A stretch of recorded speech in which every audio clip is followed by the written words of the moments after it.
Assalamualaikum warahmatullahi wabarakatuh. Salam dan bahagia, Bapak Ibu guru hebat di seluruh Nusantara. Berikut merupakan video aksi nyata modul 1.4 terkait budaya positif. Perkenalkan, Bapak Doni Riyadi selaku fasilitator dan Ibu Rini Setiawati selaku pengajar praktik. Beliau berdua selalu setia mendampingi, membimbing, dan memfasilitasi kami sehingga kami mampu melaksanakan semua tugas yang ada di dalam program Guru Penggerak. Sedangkan saya, Santi Ambar Ingrum, calon guru penggerak Angkatan 11 dari Kabupaten Temanggung tahun 2024. Berikut ini adalah rancangan tindakan aksi nyata yang saya lakukan di Sekolah SD Negeri Krawitan. Latar belakang dari aksi nyata ini adalah pemahaman guru yang belum menyeluruh terkait penerapan konsep budaya positif di sekolah. Harapannya, konsep budaya positif mampu dipahami oleh seluruh warga sekolah sehingga terwujud budaya positif di lingkungan sekolah. Adapun tujuan dari aksi nyata ini adalah 1. Meningkatkan pengetahuan dan pemahaman tentang budaya positif. 2. Terimplementasikan konsep-konsep budaya positif di lingkungan sekolah. Tolak ukur keberhasilan aksi nyata saya adalah yang pertama, terlaksananya diseminasi budaya positif di sekolah. Kedua, guru mampu memahami konsep-konsep budaya positif. Dan ketiga, guru mampu mengimplementasikan konsep-konsep budaya positif di lingkungan sekolah. Selanjutnya adalah lini masa tindakan atau langkah-langkah tindakan yang akan dilakukan. 1. Berkoordinasi dengan kepala sekolah dan dewan guru. 2. Melaksanakan diseminasi budaya positif. 3. Melaksanakan implementasi budaya positif di lingkungan sekolah.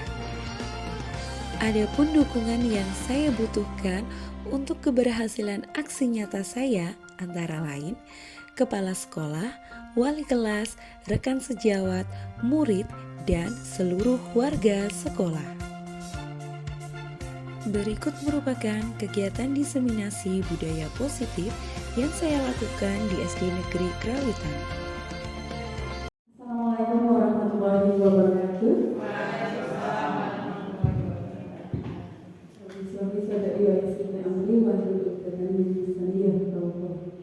Yang terhormat Ibu Kepala Sekolah SD Negeri Krawitan, yang saya cintai, rekan-rekan guru SD Negeri Krawitan beserta staf. Terima kasih atas kehadiran Bapak Ibu semua dalam acara diseminasi modul 1.2 budaya positif. Pertama-tama marilah kita panjatkan puji syukur kepada Allah Subhanahu wa taala yang senantiasa melimpahkan rahmat-Nya kepada kita semua sehingga kita dapat berkumpul pada hari ini tanpa ada halangan suatu apapun. Maka marilah kita bersama-sama gerakan dengan lisan membaca hamdalah. Alhamdulillahirabbil alamin. Salawat serta salam senantiasa mari kita haturkan kepada junjungan kita Nabi Agung Muhammad sallallahu alaihi wasallam yang kita nanti-nantikan syafaatnya di yaumul qiyamah.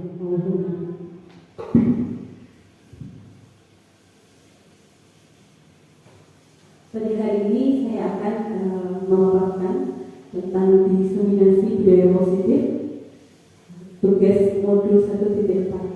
Sebelumnya, perkenalkan Bapak Doni Riyadi ini selaku fasilitator yang selalu membimbing mensupport saya sehingga saya dapat melaksanakan kegiatan sampai saat ini.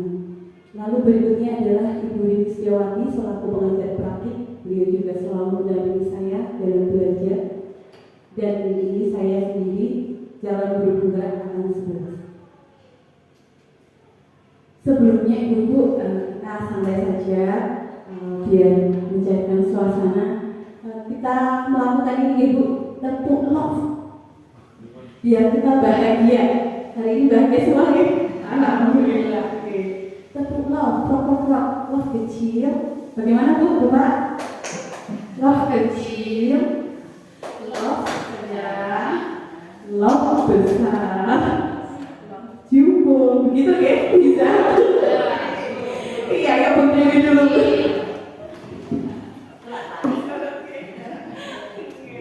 Siap nih? Ya.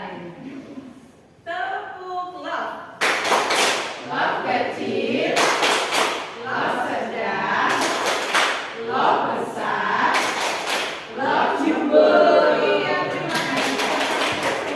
Alhamdulillah, semangat ya, luar biasa. Kita lanjut. Sebelumnya kita buat keyakinan diskusi hari ini ya, untuk saling menghargai pendapat. Setuju Romo betul? Setuju. Yang kedua menjadi pendengar yang baik.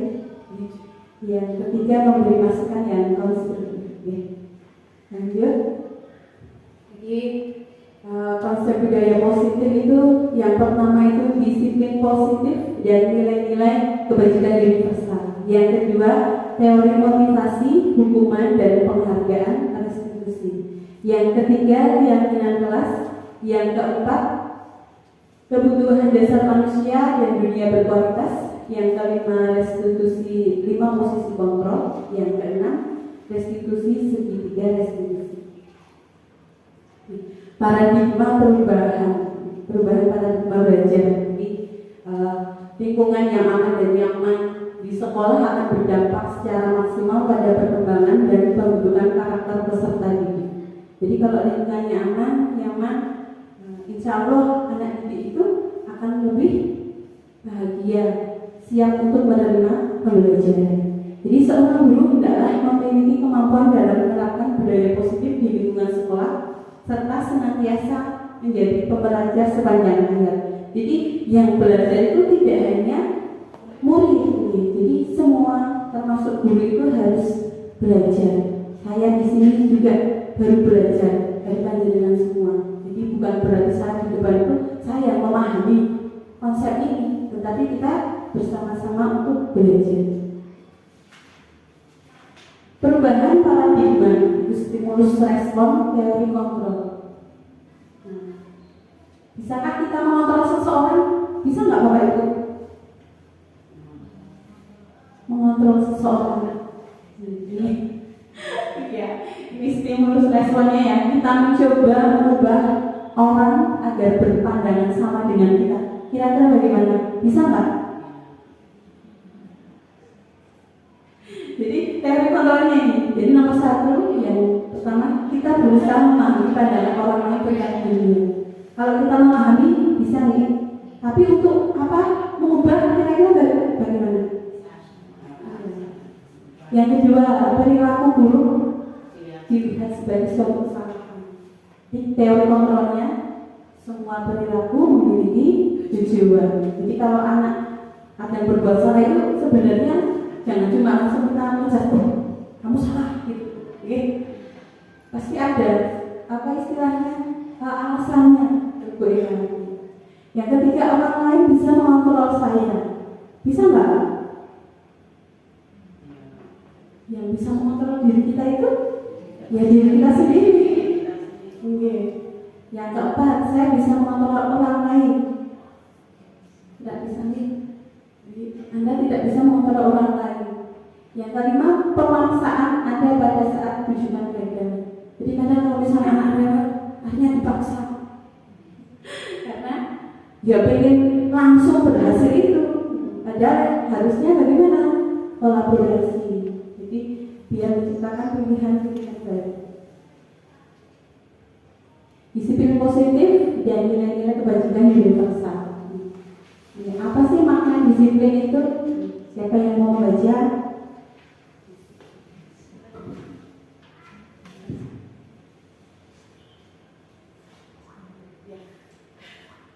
Makna disiplin itu yang pertama berasal dari bahasa Latin disiplina, yang artinya belajar. Makna asal dari kata ini berkonotasi dengan disiplin diri dari murid-murid Sokrates dan Plato. Disiplin diri membuat orang menggali potensinya menuju sebuah tujuan apa yang dia hargai. Namun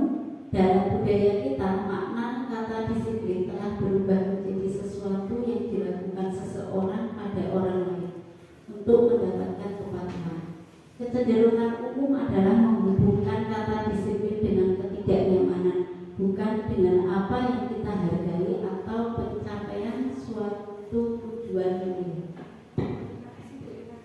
Terima kasih Pak membacakan. Jadi kalau kita mendengar kata disiplin itu yang pertama di otaknya kita itu bagaimana Bapak Ibu?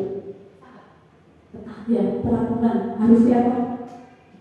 Dipatuhi. Nah, itu yang terjadi miskonsepsinya seperti itu. Padahal disiplin yang diharapkan itu sebenarnya tidak seperti itu. Harus apa? Dari dalam diri sendiri, kesadarannya. Disiplin positif, suatu cara penerapan disiplin yang mengajarkan anak bertanggung jawab dan menumbuhkan kesadaran diri berdasarkan nilai-nilai kebajikan.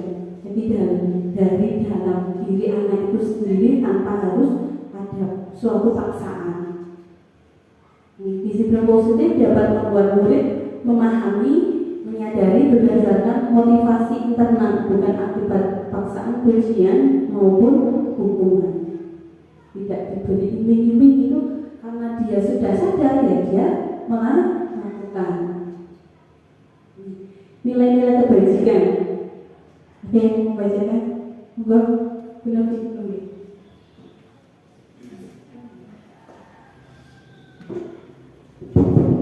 Terima kasih Bu Santi.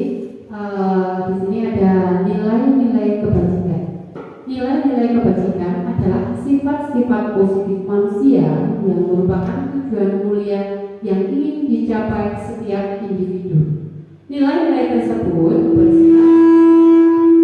bersifat universal dan lintas bahasa, suku bangsa, agama maupun latar belakangan. Setiap perilaku atau perbuatan memiliki tujuan yang sama dengan mengaitkan nilai-nilai kebajikan yang diyakini seseorang. Maka motivasi intrinsiknya akan terbangun sehingga menggerakkan motivasi dari dalam untuk dapat mencapai tujuan mulia yang diinginkan. Terima kasih. Terima kasih Bu Novi. Iya, jadi motivasi intrinsik yang biar terbangun. Jadi anak-anak itu sadar untuk mencapai tujuan yang diinginkan.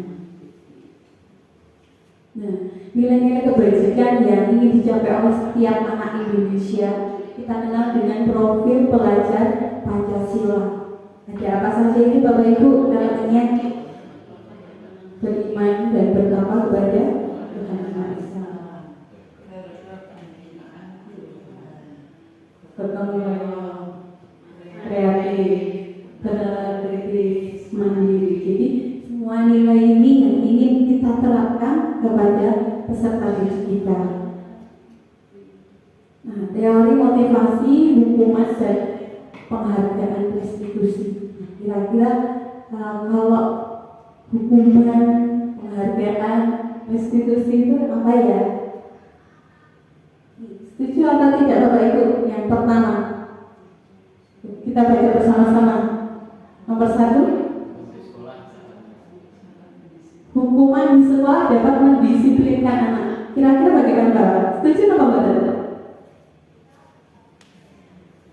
Hukuman di sekolah dapat mendisiplinkan anak.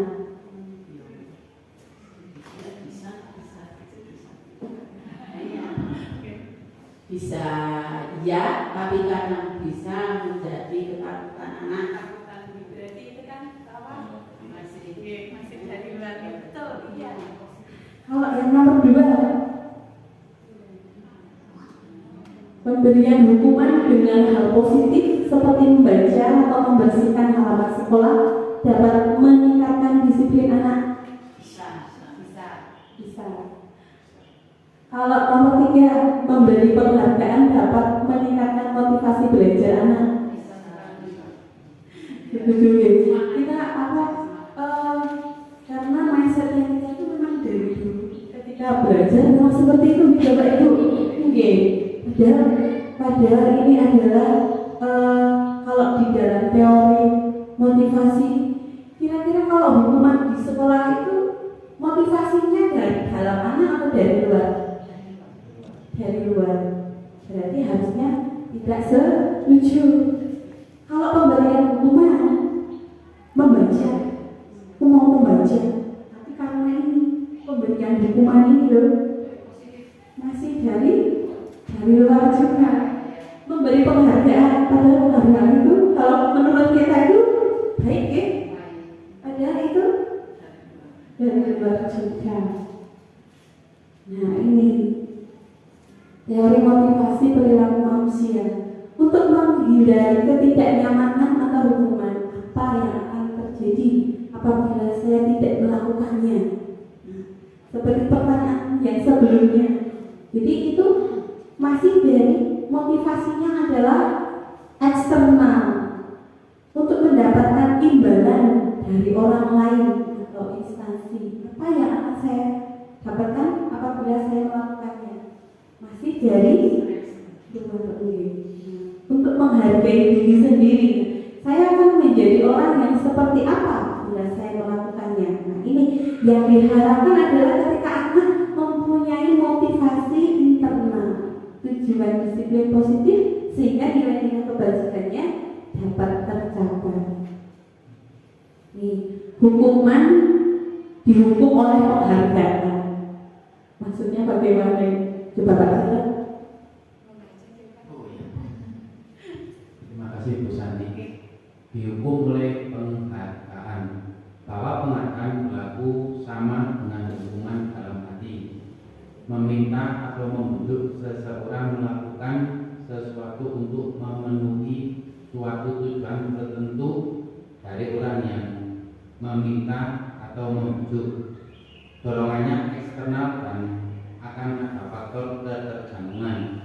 Beberapa dampak dari pemberian penghargaan. Terima kasih. Terima kasih Pak Sharon. Dihukum oleh penghargaan. Misalnya kalau anak kita itu melakukan sesuatu, misalnya dia rajin, terus kita menghargai, ibu, kamu rajin sekali. Nah, itu bagi kita itu sesuatu yang bagus kan? Ya. Tapi ada juga misalnya datangnya tepat waktu. Nah, suatu ketika anak yang kita beri penghargaan itu, misalnya si A, kamu rajin, sekolah tidak pernah terlambat. Nah, suatu ketika si A ini terlambat karena kan tidak tahu, oh dari rumah itu mungkin ada sesuatu.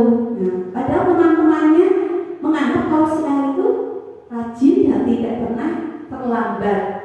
Kok pas waktu itu si A itu terlambat, dan anak-anak, nah itu si A aja terlambat kok dia dibilang rajin tidak pernah terlambat. Nah, seperti itu. Jadi itulah yang dikatakan dihukum oleh penghargaan.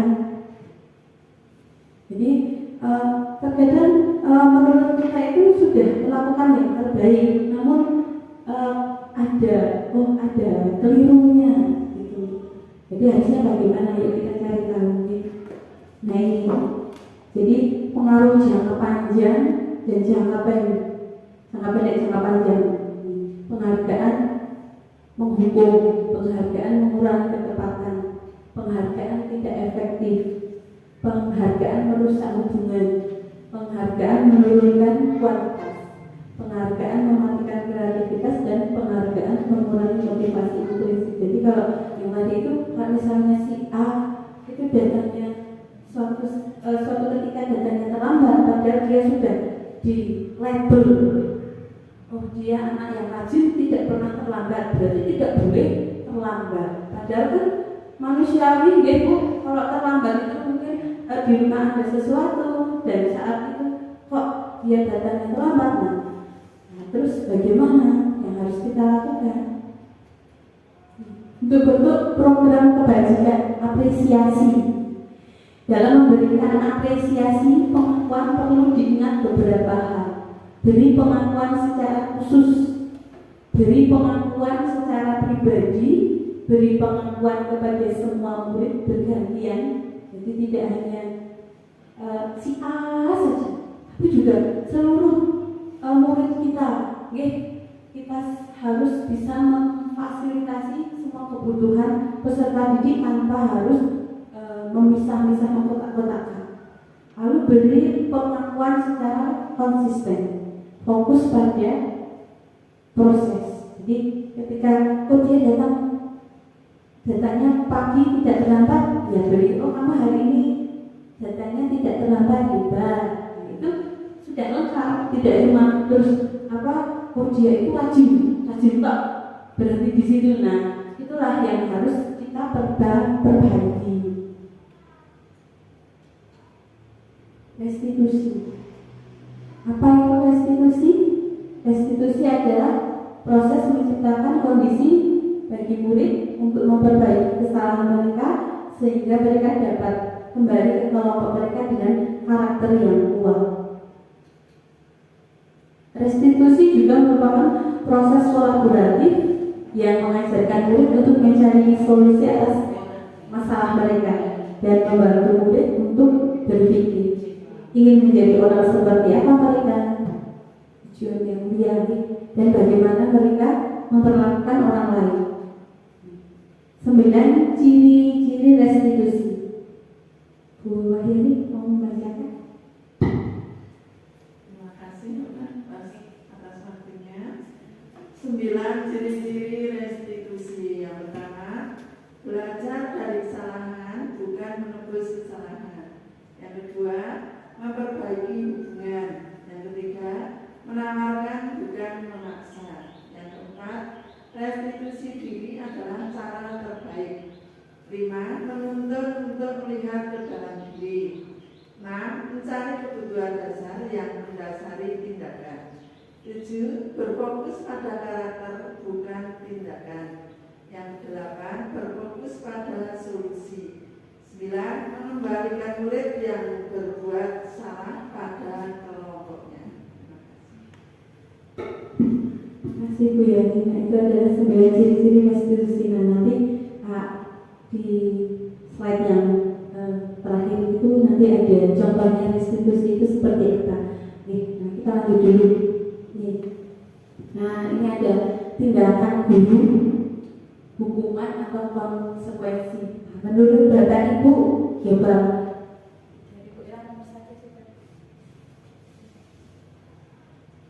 Nomor 1, mencatat 100 kali di dalam buku. Mencatat 100 kali di dalam buku kalimat saya tidak akan terlambat lagi karena terlambat ke sekolah. Menurut Bapak Ibu, nomor 1 itu kira-kira hukuman atau konsekuensi? Hukuman. Atau nomor 2? Nomor 2, lari memiliki lapangan basket 2 kali karena terlambat hadir di sekolah. Hukuman.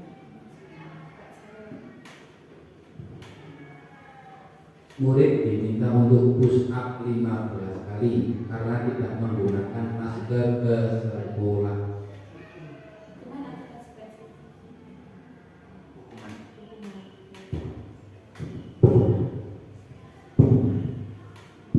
Menggantikan ketegasan yang telah dilakukan.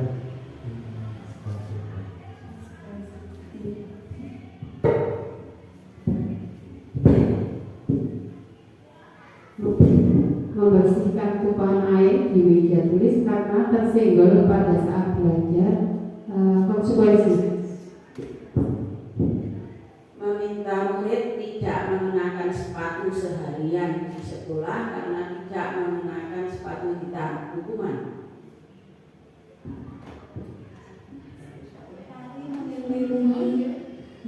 Lari mengelilingi lapangan basket 2 kali karena terlambat 10 menit untuk pelajaran PJUK. Hukuman. Setuju apa betul? Setuju apa betul yang nomor 7? Lari mengelilingi lapangan basket karena terlambat. Itu pelajaran PJUK. Hukuman. Konsekuensi. Kita lihat ya. Oke, konsekuensi yang nomor 7 itu kenapa toh? Karena apa Kak? Kalau mau harus ada. Berarti aku kemana sana? Iya Pak. Kalau mana betul? Berarti ini konsekuensi betul ya? Oke, ya seperti itu. Jadi kalau hukuman itu melibatkan fisik ya, kalau konsekuensi ya karena memang iya betul atas kesalahannya itu terus dia harus bertanggung jawab. Identitas kakak, identitas sukses hukuman disiplin. Nah, kira-kira sesuatu yang menyakitkan harus terjadi, konsekuensi sesuatu harus terjadi. Kalau restitusi merupakan pilihan. Kalau hukumannya tidak nyaman untuk murid atau anak untuk jangka waktu panjang, konsekuensinya tidak nyaman untuk murid atau anak untuk jangka waktu pendek. Restitusi menguatkan untuk murid atau anak dalam jangka waktu panjang. Ini biasanya kalau dihukum itu korbannya akan mendapatkan apa? Keadilan enggak? Kalau konsekuensi korban bisa diabaikan. Kalau restitusi korban mendapatkan. Ini murid atau anak akan tersakiti. Kalau ini murid atau anak dibuat tidak nyaman. Kalau restitusi murid akan mendapatkan penguatan. Perilaku pasif agresif meningkat karena penguatan hanya bertahan dalam waktu pendek. Kalau restitusi masalah terpecahkan. Kalau hukuman sistem tidak akan berjalan bila murid tidak takut nih. Kalau konsekuensi memerlukan monitoring dan supervisi terus-menerus dari situ. Kalau restitusi murid belajar bertanggung jawab atas perilakunya. Ini kalau yang hukuman berlaku hanya pada sebuah institusi, tidak berlanjut pada kehidupan nyata. Kalau konsekuensinya membantu penerapan, mengikuti peraturan dalam masyarakat. Kalau restitusinya fokus pada pemecahan masalah dalam jangka waktu yang panjang. Jadi kalau hukuman peraturannya adalah kamu harus. Kalau ada konsekuensi apa peraturannya, mampukah kamu melakukannya? Terima kasih. Kalau restitusi, apa yang kamu yakini? Apa yang bisa kamu lakukan untuk memperbaiki masalah ini? Yang hukuman ini akibatnya murid akan membenci peraturan. Kalau yang konsekuensi murid anak menghormati peraturan. Kalau yang restitusi murid atau anak menghormati dirinya dan orang lain. Jadi kalau yang hukuman itu produknya itu akhirnya ini ngapain ini Bu? Negatif, betul. Kalau yang konsekuensi netral, biasa saja. Nah, kalau yang restitusi ini positif, nah berharapnya kita itu bisa melakukan yang ini, betul. Keyakinan kelas. Mengapa tidak peraturan saja? Mengapa harus keyakinan kelas? Mengapa kita memiliki peraturan harus menggunakan helm mengendarai kendaraan roda 2? Kenapa? Kebajikannya apa Bapak Ibu? Apakah karena kita takut memang harus tidak ada Pak polisi dilarang? Memakai helm itu ini apa ya? Menghindari cedera di depan. Berarti untuk diri sendiri dan untuk Pak Iman.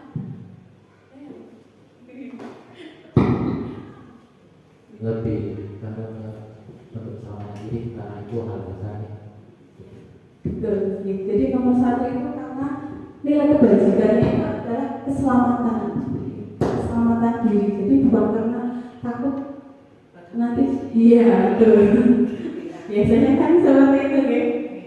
Mengapa kita memiliki peraturan membuang sampah di tempatnya? Kira-kira kenapa Bu?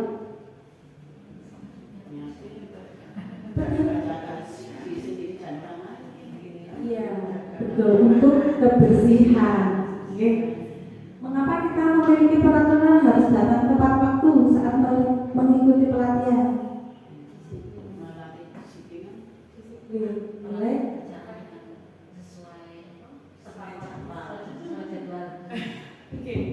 iya, berarti lebih ke bertanggung jawab. Jadi untuk mendukung motivasi intrinsiknya, kembalikan ke nilai-nilai keyakinan karena akan lebih menggerakkan seseorang dibandingkan mengikuti serangkaian peraturan. Jadi kalau kita membuat keyakinan kelas bersama anak-anak terlibat, nah itu anak akan lebih muncul motivasi intrinsiknya yang lebih bertanggung jawab. Jadi merasa dikongkong, tidak usah disuruh-suruh, itu anak sudah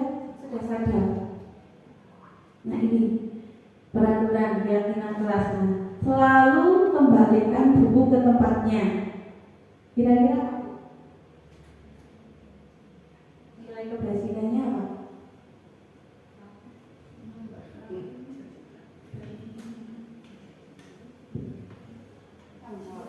Tanggung jawab, Rofi. Dilarang mengganggu orang lain. Mengganggu orang lain keamanan. Lalu apa? Ketertiban Ketertiban kelas. Hadir sekolah 15 menit sebelum pembelajaran dimulai. Tanggung jawab. Dilarang melakukan kekerasan. Kerukunan. Dilarang menggunakan narkoba. Kesehatan.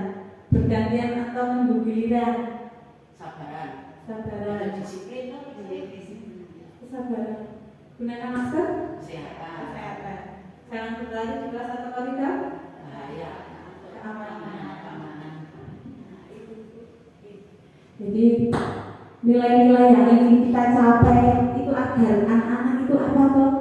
Tanggung jawab, menghormati orang lain dan diri sendiri, menghormati orang lain, berkomitmen, keselamatan, kesehatan, kepedulian, seperti itu yang diharapkan. Ini peraturan kelas. Kalau peraturan kelas itu bagaimana? Dibuat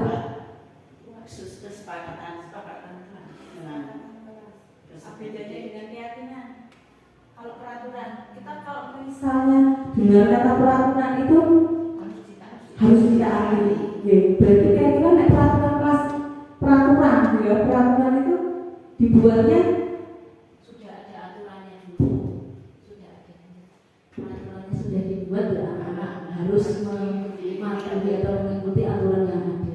Berbeda dengan keyakinan kelas. Kalau keyakinan kelas kan anak-anak terlibat, kemudian terjadi kesepakatan di dalam kelas tersebut sehingga anak-anak melaksanakannya itu dengan rasa tanggung jawab. Ibu ya, betul sekali. Jadi Bapak Ibu, kalau peraturan itu cenderung sudah dibuat tanpa melibatkan anak-anak siswa. Nah, kita naiknya ke keyakinan kelas. Jadi sekarang namanya keyakinan. Kalau yakin, insya Allah akan dilaksanakan. Jadi kalau sudah yakin, maka akan tercipta lingkungan yang positif.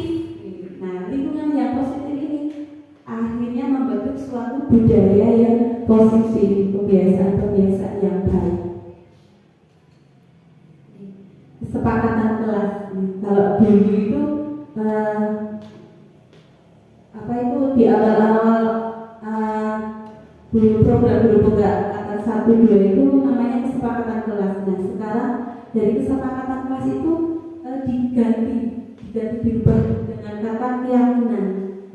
Jadi kalau anak-anak meyakini itu lebih, misalnya kalau kita mau melakukan ibadah itu kalau anak-anak sudah yakin maka iya lebih dalam seperti itu. Makanya kita yuk buat keyakinan kelas dan melibatkan peserta didik. Itu sudah bagus untuk kesepakatan kelas. Nah, kami guru dan murid yang saling menyayangi. Kita ambil saling menyayangi, semangat, peduli dengan teman, seperti itu. Ini contoh implementasi keyakinan yang saya buat bersama anak-anak. Jadi anak-anak itu suka dilibatkan. Jadi ketika anak-anak itu dilibatkan, nah insya Allah pasti akan melaksanakan. Mungkin ada 1-2 ketika melanggar, berarti kita kembalikan lagi ke keyakinan kelasnya kita. Kamu ditanya dulu kan, distabilkan dulu, terus setelah itu divalidasi kenapa kok melakukan seperti itu. Terus kembalikan ke keyakinannya kelas. Apa sih keyakinan kelas yang telah kamu langgar seperti itu? Nah, ketika anak sudah menemukan jawabannya sendiri, nah harapannya anak itu akan berubah ke arah yang lebih baik. Ini jadi kalau membuat keyakinan kelas. Ini tabel T dan tabel Y. Jadi dari kata hormat itu yang seperti apa sih? Tabel T ini namanya. Tampak seperti, tidak tampak seperti. Tampaknya, oh datang tepat waktu. Kelihatan ibu kalau datang tepat waktu? Kelihatan. Tidak tampak, oh sering hadir terlambat. Hal ini tampaknya menyapa teman dan guru. Tidak tampaknya tak acuh kepada teman. Tampaknya mengembalikan barang teman yang telah dipinjam dan mengucapkan terima kasih. Tidak tampaknya tidak mengembalikan barang yang telah dipinjam dan meletakkannya sembarangan. Nanti dari kita komunikasi, diskusi bersama anak, nanti kita mau membuat keyakinan kelas yang seperti apa, nah kita bersama-sama.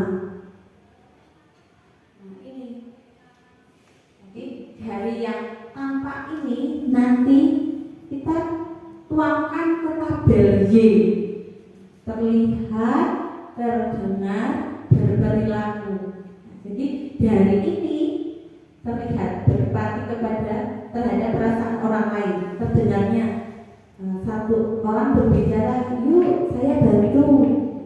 Berperilakunya tersenyum ramah. Nah ini nanti dari tabel Y itu nanti kita tuangkan menjadi keyakinan kelas, dan ketika sudah ada hasil diskusinya bersama anak ini, nah kita bisa membuat modifikasi, istilahnya mau dibuat keyakinan kelas yang seperti apa, mau dihias yang seperti apa, itu hasilnya dari ini. Jadi jangan tinggal apa istilahnya gurunya ngeberi terus tempel itu tanpa melibatkan peserta didik. Begitu. Kebutuhan dasar manusia. Kebutuhan dasar itu ada 5. Yang pertama adalah bertahan hidup, kasih sayang dan rasa diterima, kesenangan, kebebasan, dan penguasaan. Ketika perilaku siswa memukul teman yang menghinanya, kira-kira kebutuhannya apa itu Bapak Ibu yang ingin dipenuhi? Memukul teman menghinanya berarti dia ingin apa? Kekuasaan, menunjukkan, oh aku hebat, seperti itu mungkin ya. Nah ini pertanyaannya, apakah ada cara untuk memenuhi kebutuhan kekuasaan tanpa melakukan kekerasan? Seperti itu. Karena kalau kita lihat anak itu, kenapa toh tinggal apa, biasanya kan kita langsung saja, kamu salah kok mukul temannya, seperti itu. Tapi tanpa mengetahui latar belakang kenapa sih anak itu berbuat seperti itu, karena apa? Oh ternyata dia itu ingin memenuhi kebutuhan kekuasaan. Nah, terus caranya, nah ini bagaimana harus memenuhi kebutuhan kekuasaan tanpa melakukan kekerasan. Menyebarkan gosip tentang teman sekelas. Bisa jadi kebutuhan yang ingin ditemui itu adalah cinta dan kasih sayang. Kalau saya menjelek-jelekkan orang lain, mungkin ada orang yang akan suka sama saya.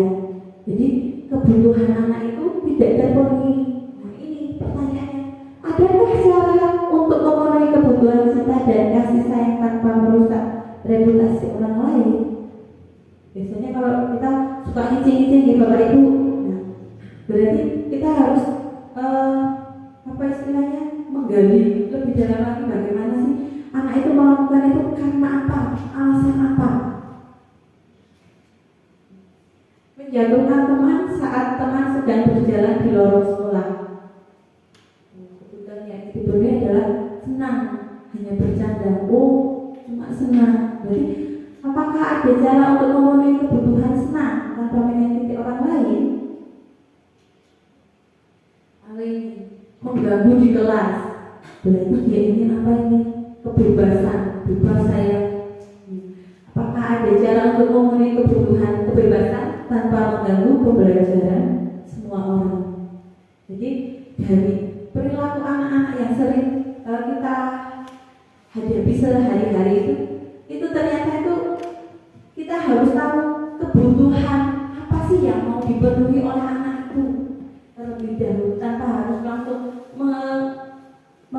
kamu salah seperti itu. Tapi kita yuk bersama-sama biar anak itu juga tidak merasa sepihak, disalahkan secara sepihak, tetapi kita juga bisa memenuhi kebutuhan yang ingin dipenuhi oleh anak tersebut. Lanjut ke 5 posisi kontrol. Nah, kira-kira Bapak Ibu sebelumnya ini ada identitas gagal tadi, identitas sukses berhasil, kontrol dari luar dan kontrol dari dalam diri sendiri. Nah, motivasinya apa ini? Menghindari hukuman, mengharapkan imbalan atau ketergantungan pada orang lain, dan menghargai diri sendiri. Nah, kira-kira 5 posisi 1, 2, 3, 4, 5. Bapak Ibu guru itu ada di posisi mana? Apakah penghukum? Apakah pembuat orang merasa bersalah? Ataukah teman? Ataukah pemantau? Ataukah manajer? Nah, coba siapa yang mau membantu membacakan yang ini? Orang guru berbuat.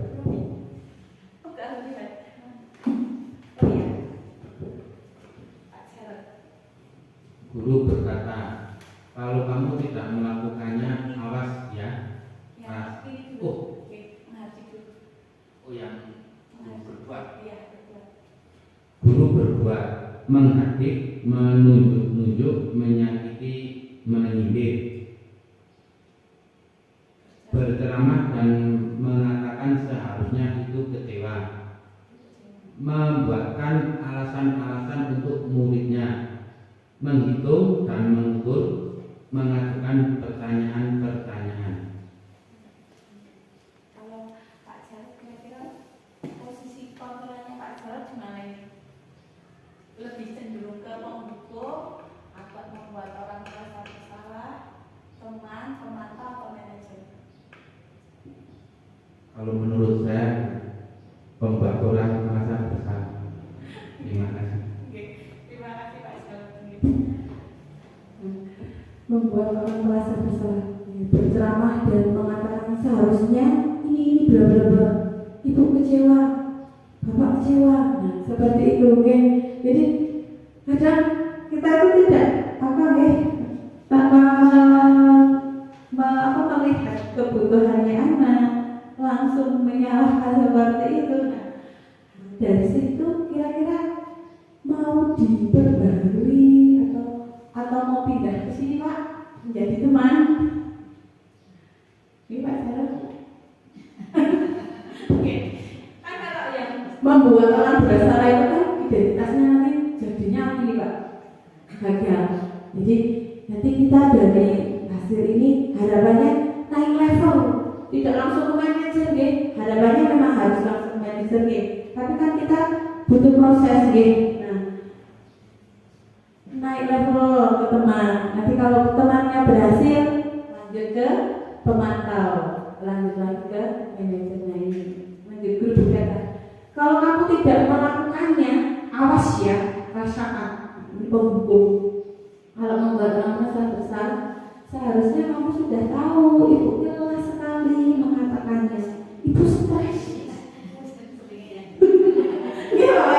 Iya, betul. Kita memang ketika refleksi itu harus jujur pada diri sendiri, itu yang terpenting. Nah, ini suksesnya harusnya bagaimana? Ayolah lakukan demi ibu. Masa kamu tidak mau? Ingat tidak ibu pernah bantu. Nah, ini teman, lumayan teman, sukses nih Pak. Teman itu sudah mulai sukses. Lalu kalau pemantau, apa peraturannya? Kalau ke manajer yang restitusi, apa yang kita yakini, apa yang bisa kau kerjakan untuk memperbaiki masalah ini. Jadi ditanya dulu, dikembalikan ke keyakinannya. Nah, hasilnya kalau yang menghukum, memberontak, menyalahkan orang lain, berbohong karena takut, Nah, kalau yang hasil dari membuat orang merasa bersalah, menyembunyikan, menyangkal, berbohong juga. Nah, kalau yang teman, ketergantungan. pemantau menyesuaikan diri bila diawasi. Diawasi. Nah, kalau manajer menguatkan pribadi, jadi harapannya itu apa? Motivasi intrinsik dari dalam dirinya ini. Kaitan dengan dunia berkualitas. Kalau yang identitas gagal itu, murid meletakkan guru di luar dunia berkualitas. Jadi untuk sekali bapak ibu gurunya. Kalau yang membuat merasa bersalah, murid meletakkan guru di dalam dunia berkualitas. Jadi dua-duanya ini hampir sama ya, bapak ibu.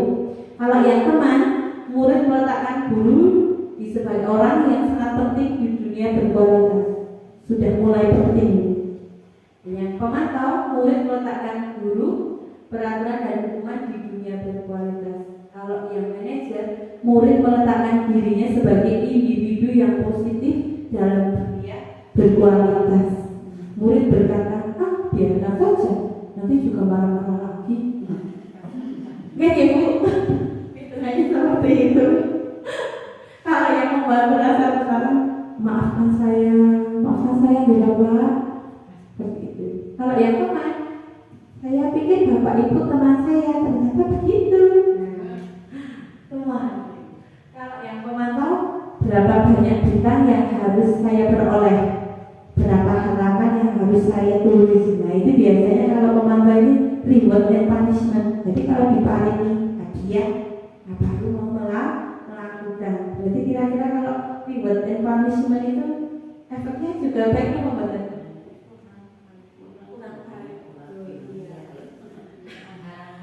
Iya, kalau mengharap kalau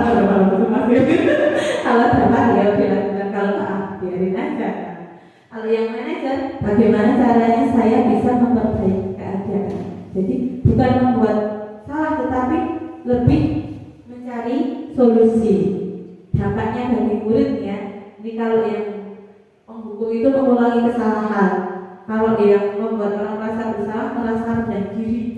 Sedangkan teman lemah tidak mandiri, tergantung, masih tergantung. Nah, kalau kita upgrade ke pemantau, menitik beratkan pada konsekuensi atau hadiah untuk dirinya. Jadi masih iming-iming hadiahnya. Kalau tidak ada hadiah, aku kekurangan hadiahnya seperti itu. Nah kalau yang manajer, mengevaluasi diri, bagaimana cara memperbaiki diri. Nah itu harapannya kita bisa upgrade ke manajer. Ini Bapak Ibu, kita berusaha. Nah ini peraturan, pemantauan, konsekuensi atau hadiah. Sedangkan ini nilai manajer memperbaiki. Kalau kamu tidak, saya akan. Nah ini masih diberi hukuman, agak tidak nyaman ibu. Nah, kalau ke manajer kan apa yang kamu yakini, bagaimana memperbaiki masalah ini. Jadi untuk lebih mencari solusi. Nanti ibu, pertanyaannya, saya kecewa sekali dengan kamu. Nah, kira-kira siapa yang mengatakan ini? Dari 5 posisi kontrol ini, penghukum, membuat rasa bersalah, teman, pemantau, atau manajer. Saya kecewa sekali dengan kamu, penghukum. Kalau nomor 2, kamu tidak pernah benar melakukannya. Kira-kira apa itu? Pemantau. Mana tidak pernah benar melakukan pemantau. Membuat rasa bersalah. Rasa bersalah. Oke. Teman. Teman. Kalau yang kita salah lakukan demi ibu. Teman. Apakah kamu mau mendapatkan stiker bintang hari ini? Pemantau. Bagaimana kamu bisa menyelesaikan masalah ini? Yang manajer. Kamu selalu yang paling terakhir. Merasa bersalah? Bersama apa? Merasa bersalah. Yuk kita cek.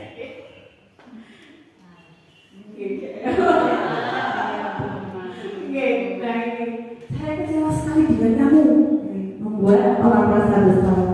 Kamu tidak pernah benar melakukannya, menghukum. Jadi, ayolah lakukan demi ibu atau bapak. Nah, ini posisinya masih Apa kamu mau mendapatkan stiker bintang hari ini? Pemantau, ribet nih Bu. Kalau dapat ribet, bagaimana kamu bisa menyelesaikan masalah ini? Manager. Kamu selalu yang paling terakhir, ternyata menghukum gitu. Jadi harus apa? Bahasanya itu memang benar-benar harus positif ya Bapak. Dan itu susah sekali ketika praktek. Iya. Di posisi kita di manajer gitu. Kita anak ditanya untuk berdiskusi dengan kita, kenapa kamu melakukan kesalahan ini, apa yang bercanda? Ibu, prakteknya ya. Kalau teorinya sebenarnya bagus sekali nih Bapak Ibu. Nah, bagaimana kita melakukannya? Yuk, kita nanti cari tahu. Segitiga restitusi. Ini Ibu Ella tahapannya. Saya juga baru belajar Ibu Ella. Ternyata ketika harus menerapkan di kelas, nah itu benar-benar sesuatu yang sangat menantang. Jadi segitiga, namanya segitiga restitusi. Segitiga itu berarti sisinya ada berapa Bapak? Ada 3. Kalau cuma salah satu saja berarti bukan segitiga. Nah, di dalam segitiga restitusi ini ada yang namanya menstabilkan identitas. Ini adalah langkah pertama. Distabilkan dulu identitasnya. Yang kedua, memvalidasi tindakan yang salah. Dan yang nomor 3 adalah menanyakan keyakinannya.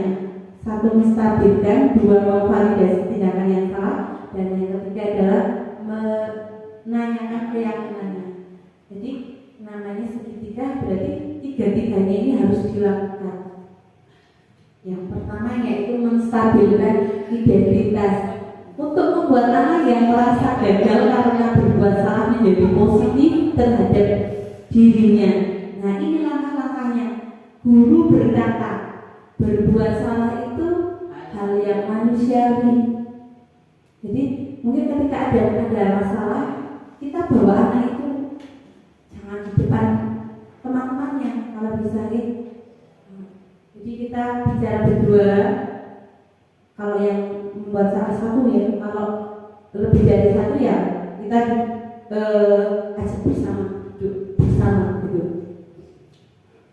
Yang pertama ini salah itu tidak apa-apa manusiawi. Yang kedua, tidak ada manusia yang sempurna. Setuju nih Bapak Ibu? Setuju. Ya, Bapak Ibu juga pernah berbuat salah. Kita pasti bisa menyelesaikan permasalahan ini. Bapak Ibu tidak tertarik untuk mencari tahu siapa yang benar, siapa yang salah. Bapak Ibu lebih tertarik untuk menyelesaikan masalahnya. Kalau kamu menyalahkan dirimu sendiri terus-menerus, apakah kamu bersikap baik pada dirimu sendiri? Jadi langkah yang pertama ini menstabilkan identitasnya. Dan yang terpenting ini tidak mencari tahu siapa yang benar salah dulu. Jadi menstabilkan dulu, anaknya itu distabilkan kondisinya. Yang kedua, validasi kebutuhan. Membantu siswa mengenali basic need kebutuhan yang dipenuhinya ketika melakukan kesalahan itu. Pada dasarnya setiap tindakan manusia tujuannya adalah memenuhi basic needs apa itu, apakah itu power, freedom, love, and belong, fun, atau survival. Jadi 5 kebutuhan dasar tadi, bertahan hidup, kebebasan, cinta dan kasih sayang, penguasaan, rasa ingin diterima. Nah itu, jadi kembalikan dari menstabilkan, lalu kita cari tahu apa sih kebutuhan yang ingin dipenuhi anak ini, seperti itu. Nah, apa yang harus dilakukan oleh guru? Guru berkata, kamu bisa saja kan melakukan hal yang lebih buruk, tapi kamu tidak melakukannya. Kamu pasti punya alasan mengapa melakukannya. Apa yang penting bagimu? Kamu boleh tetap berusaha menjaga sikap itu, tapi tambahkan sikap yang lain yang baru. Maukah kamu belajar cara lain untuk mendapat yang kamu butuhkan tanpa harus memukul? Nah, apakah kamu bisa melakukannya dengan lebih baik besok lagi? Ini jadi divalidasi kebutuhannya, dicari tahu apa yang sebenarnya anak itu ingin capai. Nah, ini yang terakhir adalah menanyakan keyakinannya. Anak melihat kesalahannya dihubungkan dengan norma sosial dan nilai-nilai yang mendasari manusia berinteraksi dengan orang lain. Nah, ini yang harus dilakukan oleh guru, yaitu apa nilai yang kita percaya di sekolah atau di kelas kita. Nilai-nilai universal apa saja yang telah kita sepakati. Kelas yang ideal seperti apa sih? Kamu ingin jadi anak seperti apa? Dan apa yang kamu rasakan ketika kamu melakukan itu? Kamu menjadi orang yang seperti apa? Jadi sebelum melakukan ini biasanya kita harus punya yang namanya keyakinan kelas terlebih dahulu, seperti itu. Ya, jadi biar ketika ada masalah, nah untuk mengembalikannya ke kelompoknya anak itu, jadi langkah-langkah yang segitiga restitusi itu dilakukan dari tahap menstabilkan, terus validasi, sampai menanyakan keyakinan. Jadi setiap kelas sekolah itu punya yang namanya keyakinan. Ini contoh implementasi yang saya lakukan. Ini mohon maaf terkendala sinyal nih Bapak Ibu. Tadi lancar tapi enggak. Oh ya.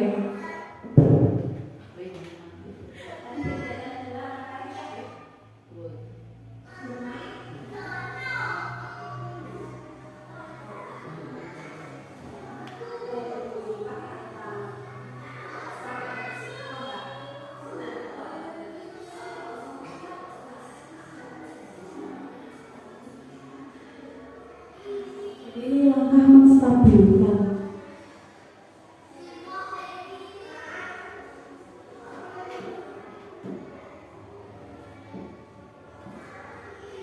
Anak itu akhirnya bercerita tanpa kita yang mendikte, seperti itu.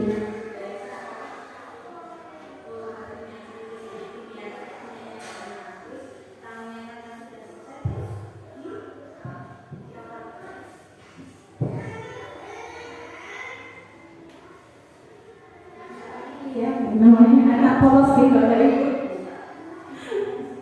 Jadi ini adalah saat bermain di luar. Mbak Salma ini membereskan hasil karyanya di Mbak Numa.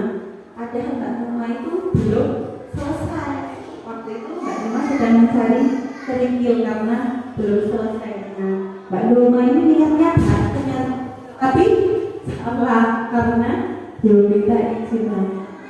Kan Mbak Numa akhirnya marah seperti itu kan. Bagaimana sih biar Mbak Salma ini tidak merasa bersalah dan Mbak Numa juga mau memaafkan, mengerti apa sebenarnya yang dilakukan oleh Mbak Salma, seperti itu.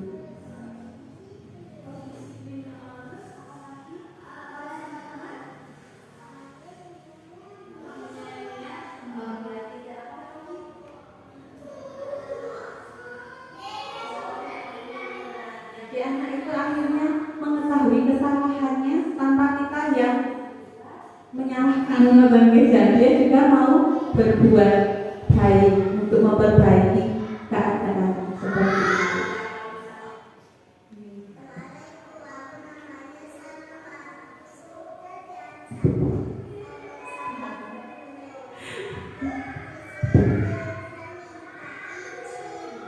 Seperti itu nih Bapak Ibu, contoh restitusi.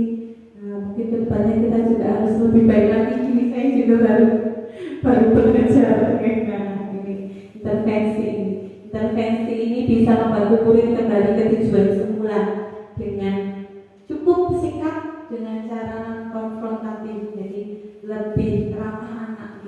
Apa kamu ingin berbuat lebih baik? Apakah saat ini kamu sedang menjadi orang yang kamu inginkan? Apakah kamu dapat mengubah perilaku atau sikap kamu saat ini menjadi perilaku sikap yang lebih membantu, seperti ini. Nanti hasil dari kegiatan hari ini nanti bisa saya grup komunitas belajar kita. Bapak Ibu bisa untuk referensi dan saya juga bisa mendapat masukan dari Bapak Ibu. Demikian yang dapat saya sampaikan, kurang lebihnya seperti itu. Kira-kira ada yang mau ditanyakan atau masukan buat saya?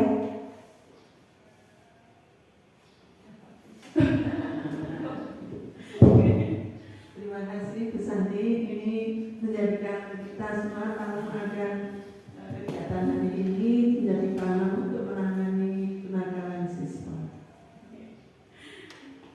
Terima kasih Bu yang kita belajar bersama-sama nih Bapak Ibu. Saya di sini juga bukan yang paling paham. Kita sama-sama belajar, berkolaborasi untuk memberi yang terbaik bagi peserta didik kita. Demikian yang dapat saya sampaikan, kurang dan lebihnya mohon dimaafkan. Semoga kegiatan hari ini bermanfaat untuk kita semua. Kita akhiri dengan membaca hamdalah bersama-sama. Alhamdulillahirabbil alamin. Terima kasih.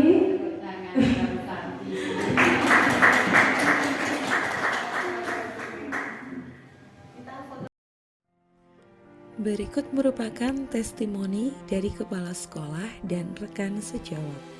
Assalamualaikum warahmatullahi wabarakatuh. Perkenalkan, nama saya Wahyani, kepala sekolah di SD Negeri Kerawitan. Di sini saya mengucapkan terima kasih atas terselenggaranya kegiatan diseminasi budaya positif di sekolah kami oleh guru penggerak Ibu Santi Ambar Ingrum. Dengan terselenggaranya kegiatan ini, SD saya menjadi lebih meningkat untuk kegiatannya. Saya mengucapkan terima kasih, dengan ini Bapak Ibu Guru dan kami semua mendapatkan ilmu yang sangat bermanfaat untuk menggali budaya positif dari peserta didik, sehingga kami bisa menangani anak-anak ini sesuai dengan bakat, minat, dan karakternya. Sekian dari saya, kurang lebihnya saya mohon maaf. Wassalamualaikum warahmatullahi wabarakatuh. Assalamualaikum warahmatullahi wabarakatuh. Perkenalkan, nama saya Lailatul Qadriyah, saya guru kelas 3 di SD Negeri Kerawitan. Terima kasih atas ilmu yang telah diberikan oleh Ibu Santi Ambar Ingrum, CGP Angkatan 11. Dari kegiatan diseminasi budaya positif tadi, saya mendapatkan banyak sekali ilmu baru yang dapat saya terapkan terhadap murid-murid saya di kelas, sehingga pembelajaran di kelas akan lebih menyenangkan dan anak-anak dapat memahami dan bisa bersosialisasi dengan teman-temannya sesuai dengan kesepakatan yang ada dan lebih baik lagi. Demikian yang dapat saya sampaikan. Kurang lebihnya mohon maaf. Semangat untuk Bu Santi. Terima kasih atas ilmunya. Assalamualaikum warahmatullahi wabarakatuh. Demikian video aksi nyata yang telah saya buat. Semoga bermanfaat. Sekian dan terima kasih. Wassalamualaikum warahmatullahi wabarakatuh.